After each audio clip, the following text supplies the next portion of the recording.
My boyfriend thought marrying me would get him closer to my $340,000. He had no idea I'd already switched his diamond ring. My name is Claire Bennett.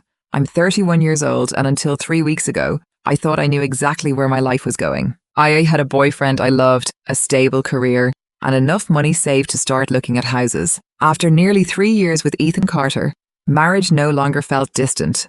The apartment was in my name, though he'd been living with me for most of the past year, and lately he'd been making it obvious that he was thinking about the next step. He'd stop outside jewelry stores, ask what kind of rings I liked, and send me wedding videos as if they had simply appeared in his feed. One night, while we were watching television, he asked, "Do you think 3 years is long enough to know if someone's the one?" I laughed. That's not exactly a casual question. He smiled and kissed my cheek. A week later, while putting away laundry, I found a small jewelry box hidden behind his sweaters. I didn't open it. I thought I already knew what it meant. At the time, I thought it was sweet. Now I know Ethan wasn't wondering whether I was the one. He was wondering how close he was to getting what he wanted. Last Thursday, I came home early and heard him talking on the phone in our bedroom.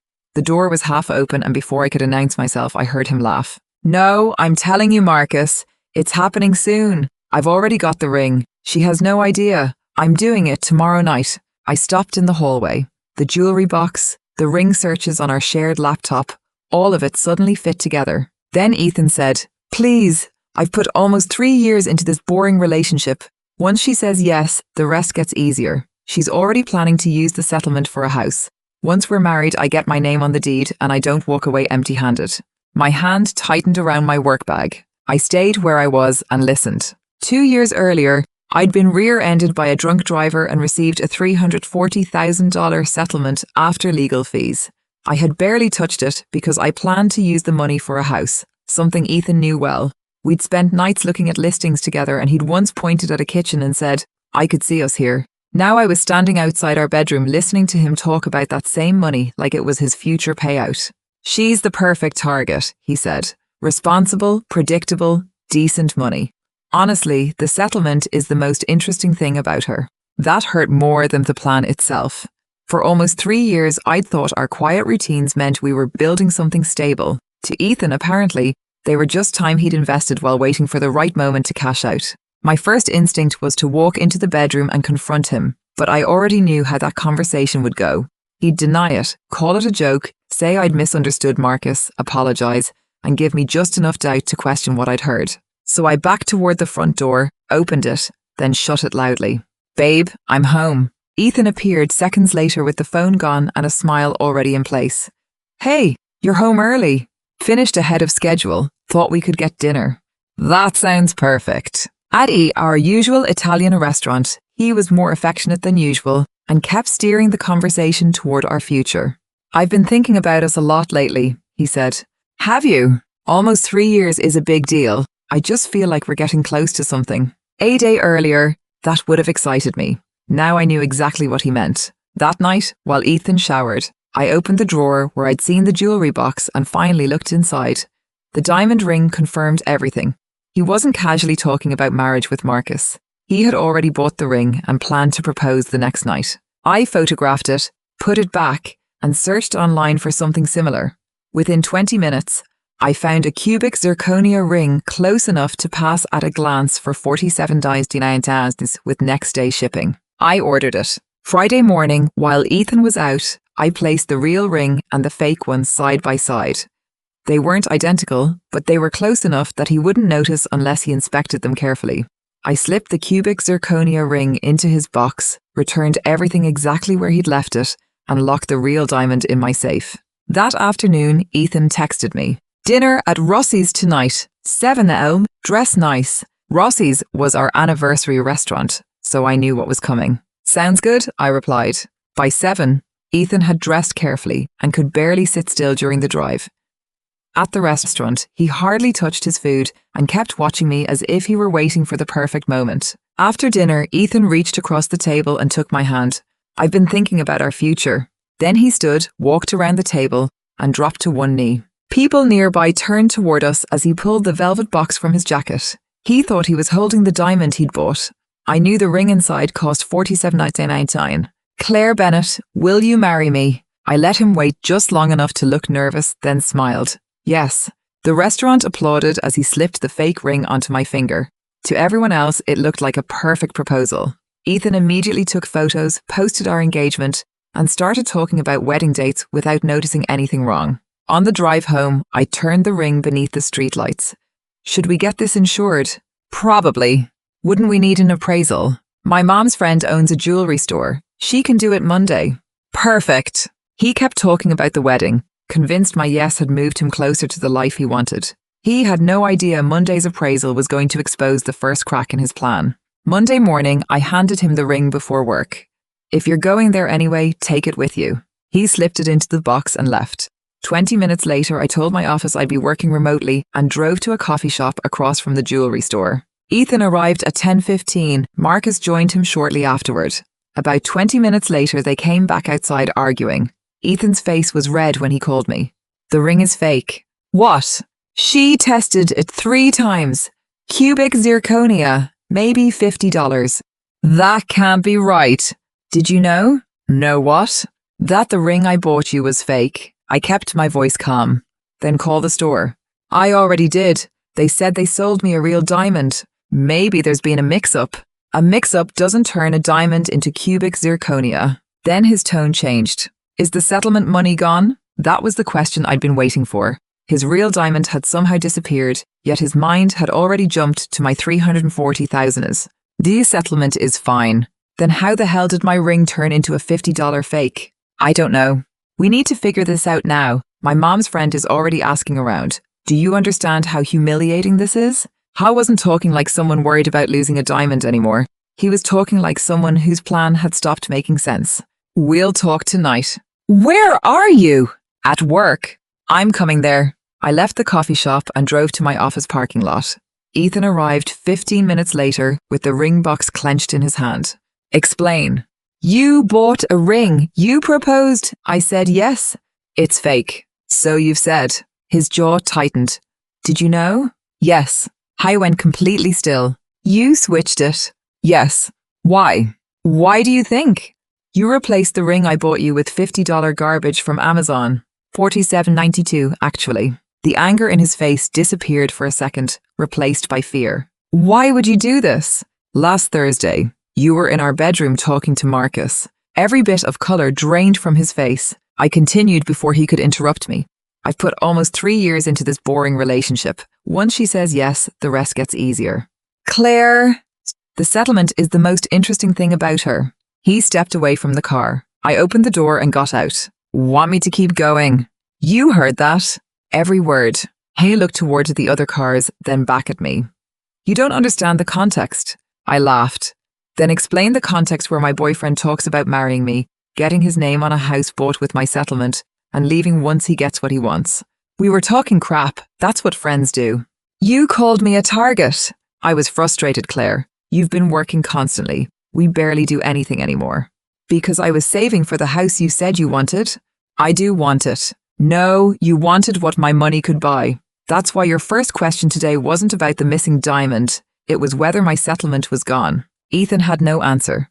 He reached for my hand, but I stepped back. Claire, I love you. I said something stupid. You described a plan. It wasn't real. You bought the ring, got down on one knee and asked me to marry you. How much more real did it need to get? His expression changed. So you knew what I was planning and switched the ring. Yes, I wanted to see whether you'd still go through with it. You humiliated me. And you planned a marriage around my money. For a moment, neither of us spoke. Then his anger gave way to panic. Please, we can fix this. I'll stop talking to Marcus, show you my phone, whatever you want. The engagement is over. You're throwing away 3 years over one conversation. I'm refusing to waste a fourth pretending I didn't hear it. I got into my car, but Ethan caught the edge of the window. What am I supposed to tell everyone? Tell them the truth. He stared at me. The ring was fake, and so was the reason you proposed. Ethan looked down at the ring, then held it out. Take it. I don't want it. I slipped it into my purse and drove away. There was nothing satisfying about ending a 3-year relationship. By the time I reached the street, my hands were shaking, but I knew staying would mean questioning every promise Ethan made from that point forward. The apologies started that night. By the time I got home, I had 12 missed calls, 6 texts, and a voicemail begging me not to throw away 3 years over one stupid conversation. I booked a hotel instead of answering because Ethan still had a key to my apartment. Tuesday morning, I returned before work and found him outside my door holding several folded pages. "Just give me 10 minutes. You shouldn't be here."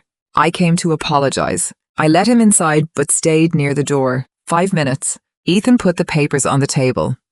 "What you heard was disgusting, but I wasn't actually going to take your money. I was showing off to Marcus. You talked about my settlement, getting your name on the house, and leaving me afterward. I said horrible things. I'm not denying that. But saying something doesn't mean I would have done it. Then why would I marry someone who talks about me that way when I'm not around?" Ethan's eyes narrowed. "You're not even willing to try?" "I was willing to spend my life with you until I heard you call me boring, describe me as a target, and talk about my settlement like it was waiting for you. I was frustrated. I said things I didn't mean. Funny how none of it meant anything once I heard it." His expression hardened. "So that's it? After 3 years?" "Yes." He glanced at my empty ring finger. "You switched the ring just to humiliate me." "I switched it because I wanted to know whether you'd still propose after planning a marriage around my money. You did. My mom's friend told people. Everyone thinks I'm an idiot. And that's what you're worried about." Ethan tried to hand me the pages he'd written, but I refused them. When he accused me of punishing him, I ended the conversation. "Give me your key." He stared at me. "I still have things here. I'll pack them." After a long pause, he dropped the key on the table and left. I changed the locks that afternoon anyway. The next morning, his mother called. "I need to speak with you about what you've done to Ethan," Diane said. "He's devastated." "Did he tell you why we broke up?" "He said you misunderstood a private conversation. I heard him call me a target and explain how he expected to benefit from marrying me. I was joking with Marcus. Men say stupid things to their friends. Then he can find someone who considers that acceptable." Diane shifted to the fake ring, accusing me of humiliating him. I reminded her that Ethan had proposed because he believed marriage would get him closer to my settlement. "He believed the ring he bought you was real," she said. "And I believed the relationship he was offering me was real." That ended the argument about the ring. Diane demanded that Ethan be allowed back into my apartment to collect his belongings, but I refused. "I'll pack everything and arrange a time for him to collect it." "That's petty. It's a boundary. My son would never damage your property. Your son discussed marrying me for money. I'm done making decisions based on what people think he'd never do." I ended the call and blocked her number. That afternoon, I packed Ethan's belongings and returned the real diamond ring I'd kept in my safe. He collected everything while I was at work, and I hoped that would be the end of it. The next morning, Marcus messaged me on Facebook, claiming I'd misunderstood the conversation and that Ethan had only gone along with his comments because Marcus was having relationship problems. I replied once. "So either Ethan seriously discussed marrying me for money, or both of you think inventing a detailed plan to exploit me is normal friendship. Which explanation am I supposed to find comforting?" Marcus blocked me without answering. By Thursday afternoon, Ethan had started telling a different story. Daniel, one of his co-workers, called and asked whether I'd been financially controlling him. "He says you refused to let him access your money and switched his engagement ring with a fake one to humiliate him. We never shared accounts. Ethan has his own income and his own money." "And the ring?" "I switched it after I overheard him telling Marcus he planned to marry me, use my settlement to get his name on a house, and leave later." Daniel went quiet. "That's not the story he's telling." I assumed it wouldn't be. By that evening, messages were arriving from people who'd heard Ethan's version. Some asked about the breakup, others accused me of using money to control him. I ignored them until Rebecca, Diane's friend from the jewelry store, contacted me. She apologized for posting about the ring and explained that Ethan had asked her to contact other jewelers while he was still in her store because he believed someone had switched it. That detail mattered. Before Ethan had even confronted me, he'd already started telling people what happened in a way that positioned him as the victim. Rebecca deleted the posts and I saved her message. The next morning, Ethan came to my workplace. Reception called at 9:40 to tell me a man downstairs claimed he had an emergency. When I reached the lobby, Ethan was waiting near the entrance. 5 minutes, he said.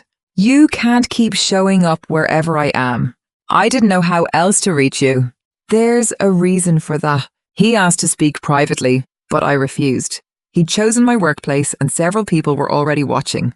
"Say what you came to say." His expression changed. "Did you record me?" That was when I understood why he'd really come. He wasn't trying to save our relationship. He wanted to know how much evidence I had. No, I don't believe you. That's your problem. You heard one private conversation and you're acting like you have evidence of a crime. I don't need evidence. I'm not suing you. I'm simply not marrying you. His jaw tightened. So it's your word against mine. For what, Ethan? A breakup? You've been telling people I tried to steal your money. I told Daniel what happened after he called me about the story you were spreading. Ethan glanced toward a reception, where several employees were watching. Can we talk somewhere private? You came to my workplace. Say what you came to say. His voice dropped. You ruined my reputation over a joke. I haven't posted anything about you.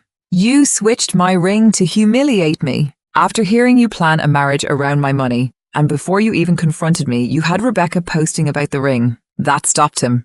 She told you? Yes, she also deleted the posts. His expression hardened. You think anyone's going to believe your version? I don't care.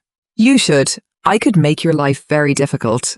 Then do whatever you think you need to do. Just stay away from my home and my workplace. Security was already approaching, and Ethan noticed them. This isn't over, he said. For me, it is. He left without another word.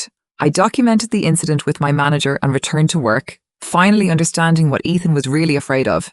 He wasn't trying to save our relationship anymore. He was trying to control the story. A week later, an envelope from a law office arrived. The letter claimed our nearly 3-year relationship created financial obligations similar to marriage and demanded $85,000 for Ethan's supposed contributions to my life, including household expenses and support. It was absurd. Ethan had his own income, we split expenses, and he'd never been financially dependent on me. I sent the letter to Rachel Morgan, the attorney who had handled my accident case. Don't respond to Ethan directly, she told me. Based on what you've shown me, I don't see a serious claim to your settlement. If anything is formally filed, send it to me. Nothing was. Then, during the 3rd week after the breakup, I received a Facebook message from a woman named Olivia Hayes. Hi Claire, this is going to sound strange, but were you dating Ethan Carter? Yes, why? Because I've been dating him for about 2 months. I checked the dates twice. Ethan and I had broken up only 3 weeks earlier. Did you know about me? No, he told me he'd been single for months. Olivia had matched with him weeks before he proposed to me. While Ethan was talking about our house, my settlement, and our future, he'd already been seeing someone else. I told her the truth. Nearly 3 years together, the conversation with Marcus, the fake ring, and the breakup. Olivia replied almost immediately. I swear I didn't know. I believed her. Then she told me Ethan had recently asked to move in with her and had been questioning her about her income, savings, investments, and debt. He called it financial compatibility. The wording was different, but the pattern was familiar. When I asked what he'd told her about me, Olivia sent a screenshot. Ethan. My ex had plenty of money but treated me like garbage. I bought her a real engagement ring, and she secretly switched it for a fake one just to humiliate me. He'd also told Olivia that I controlled his money, threw him out after he refused to give me access to his finances, and owed him money because he'd supported me after my accident. None of it was true. We'd never shared accounts.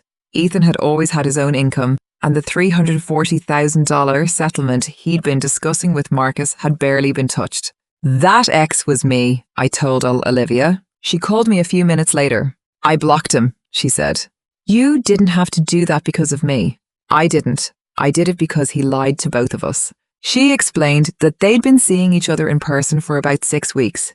Ethan had already talked about a future with her and had asked the previous day if he could stay at her apartment. That was when the full picture finally came together. While Ethan was preparing to propose to me, he was already building another relationship and presenting me to Olivia as the controlling ex before we'd even broken up. Before we ended the call, I asked one last question. Did he tell you how much my settlement was? $3,000. Very few people knew the exact amount. I sat there staring at the screen after the call ended. Ethan hadn't simply lied to Olivia about being single. He'd told a woman he'd known for weeks exactly how much money I had while asking detailed questions about hers. The fake ring hadn't exposed one lie. It had exposed the way he operated. Before we hung up, Olivia apologized again, but I told her she hadn't betrayed me. She hadn't known I existed.